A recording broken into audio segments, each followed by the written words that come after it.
Hello বন্ধুরা, Bidisha family ব্লগে তোমাদেরকে স্বাগত। তোমরা কেমন আছো? আশা করি খুব ভালো আছো। আমিও খুব ভালো আছি। তো আজকে অক্ষয় তৃতীয়া, তার জন্য আজকে আমি একটু আমার গপু সোনাকে একটু ভোগ রান্না করে দিচ্ছি। তো ভোগ রান্না করার জন্য আমি তোমাদেরকে দেখাচ্ছি। তো এই দেখো, ভোগ রান্না করার জন্য পাঁচমিশালি তরকারি আর 5 রকম ভাজা সব গুছিয়ে নিয়েছি। এদিকে ডাল বসিয়ে দিয়েছি সিদ্ধ করতে, জল গরম হয়ে গেছে, ডাল দিয়ে দিয়েছি। এরপরে আছে দেখো, আমার তো রান্না ওইদিকে হয়ে গেল। খিচুড়ি, তরকারি, চাটনি, পায়েস সব হয়ে গেছে।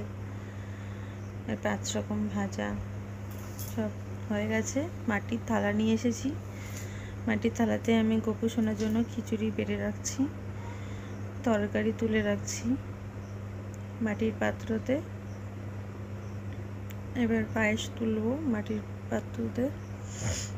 মাটির বাটি, মাটির জিনিসে ভোগ দিতেও ভালো লাগে, খেতেও ভালো লাগে। এবার 5 রকম ভাজা সাজিয়ে দিচ্ছি খিচুড়ির সাইড দিয়ে। উচ্ছে ভাজা, ভেন্ডি ভাজা, আলু ভাজা, পটল ভাজা, বেগুন ভাজা, কুমড়ো ভাজা, সব রকমের ভাজা একসঙ্গে এবার সাজিয়ে দিচ্ছি।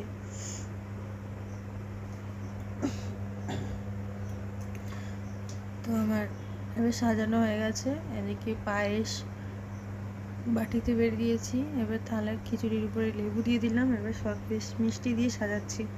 5 রকম মিষ্টি দিয়ে, দই দিয়ে সাজিয়ে দেব। দেখো সাজানো হয়ে গেছে।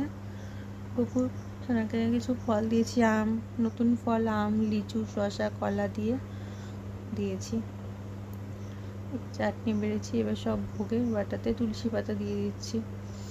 মাটির গ্লাসে জল দিয়েছি। কেমন লাগছে বলো আমার ভোগ সাজানোটা, আর গপু সোনাকে কেমন লাগছে কমেন্ট করো। আমার ভিডিওটা ভালো লাগলে অবশ্যই লাইক, কমেন্ট, শেয়ার করো। আমার পাশে থেকো, আমার চ্যানেলটাকে সাবস্ক্রাইব করে দিও। টাটা বন্ধুরা।